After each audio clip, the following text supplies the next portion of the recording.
What's up, YouTubers? This is my first video I'm shooting. I just seen there's people like to see mini bikes get rebuilt.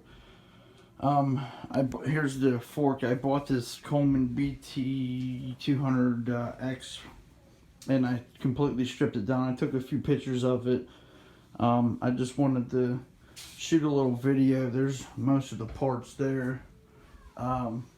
The rims are there, the fork's there, the engine's damn near torn down. I just wanted to do a meat and potatoes video, and I'm taking the frame to get powder coated and the rims as well.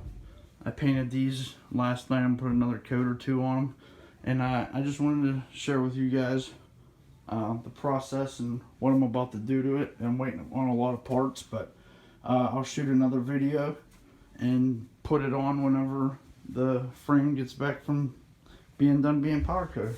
Thanks. He said 9,500.